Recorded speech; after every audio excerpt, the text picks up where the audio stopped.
Well, I prayed a lot this week about what I would share this morning about my short-term mission trip to Albania. And there was a lot that happened on that, obviously, but I finally concluded I would just share with you what God did in my life through this adventure, because there were a lot of surprises in this. The first one, well, first of all, how I got connected with that. Our presbytery has a short-term mission program that's called Impact, and every year they announce opportunities for mission trips around the world. And last year, Albania, for the first time, was announced, and one of the things that the church, there is a church in Albania that we support, our presbytery supports, and that church was asking for help in a number of things, and one of them was to teach their lay leaders. And I have never thought that I was going to go on a mission trip. In fact, if you'd asked me, I'd said, I'm not going to go. Lynn and I have supported missions over the years, but that wasn't God's call in my life. And when I read that, I was immediately convicted that I was going to have to go. And that was the first surprise that I got. So I sent my application in, and I started the process of raising support.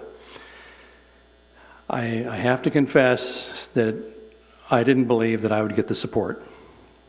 It was almost $3,000, and I didn't think it was going to happen. And that was the next surprise, because within about 3 or 4 weeks, I had all of the money raised. And so that was a confirmation. I guess I was kind of hoping it wouldn't happen, so I didn't have to go.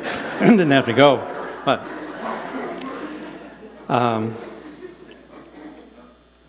But then everything started falling apart. Impact trips are team trips. That is, you go out as a group. Well, the group was supposed to go in June. That was postponed to October. October started getting close, and that was postponed again. We weren't sure when we were going to go. Team members dropped off. I was thinking, how am I going to return the money? And then at a presbytery meeting in late September, I showed up at the presbytery meeting on a Saturday morning and found out that I was being elected to go with a team from the presbytery to Albania in a couple of weeks at presbytery expense to help the church celebrate their 20th anniversary of existence and to help them ordain their first class of elders. So I found myself in Albania in late October. It was an interesting time for me. Most everyone else who went had been there before, so they knew people and people knew them. No one knew me. So I kind of felt like a fifth wheel wherever I went. And it was the next to the last day, and I was wondering why I'm there and why I would want to come back and why they would want me to come back. And over coffee that morning, a number of things transpired, and at the end of the coffee, both pastors were excited about my coming to teach their leaders, and could I come back in a couple of weeks? And I said, no, that would be about Thanksgiving time and so on. But anyway, we agreed that I would come back in January. As I left the next morning on the plane, we were taking off from the airport and gaining altitude, and I was looking out the window at the countryside of Albania. I just broke into tears. Now, I've heard people stand up here and say, God put a place or a people on my heart. And I always kind of envied that. Well, that morning in the plane, God, He didn't just put on my heart, He put in my heart.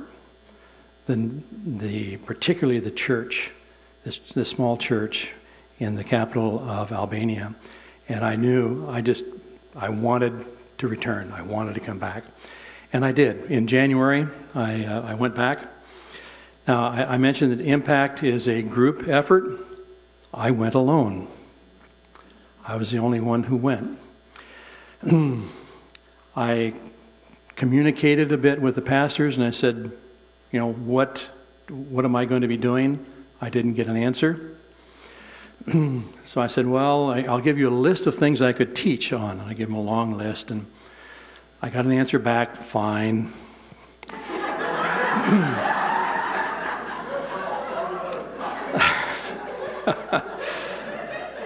So, you know, I landed at noon on Saturday in the airport. I didn't know what I was going to be teaching on. I didn't know when. I didn't know where. I didn't know who was going to be there. I didn't know any of that.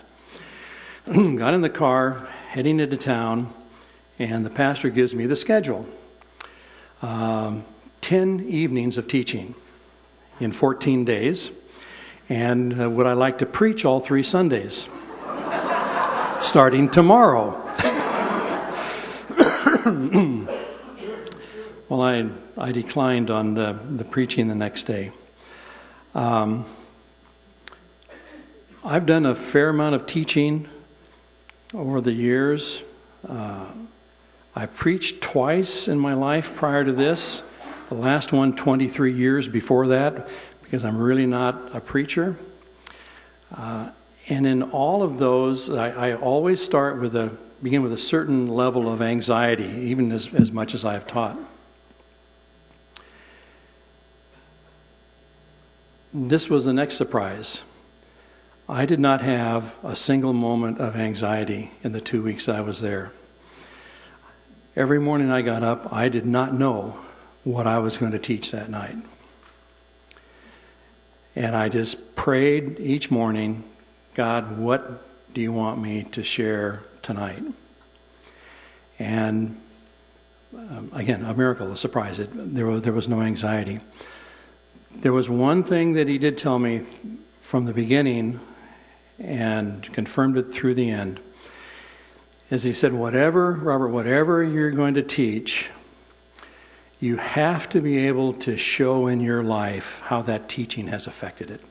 You have to be able to give an illustration that what you know has meaning in your life.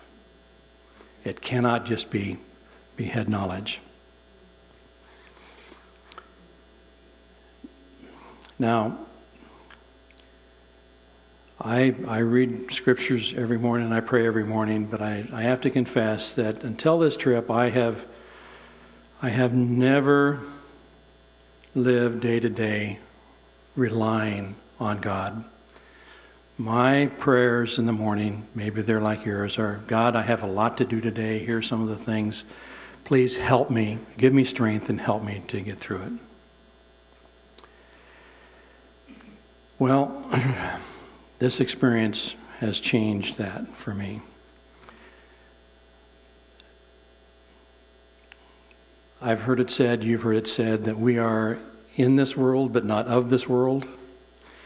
And so I've always kind of thought that there are two different worlds. They're separate, they were in conflict with one another, and we kind of moved back and forth between the two worlds.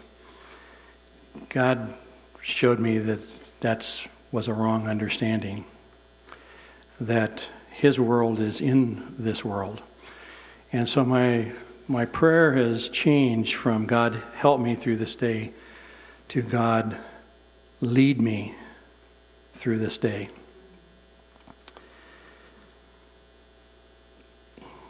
And as I was putting this together yesterday, God gave me a verse out of Psalm 123.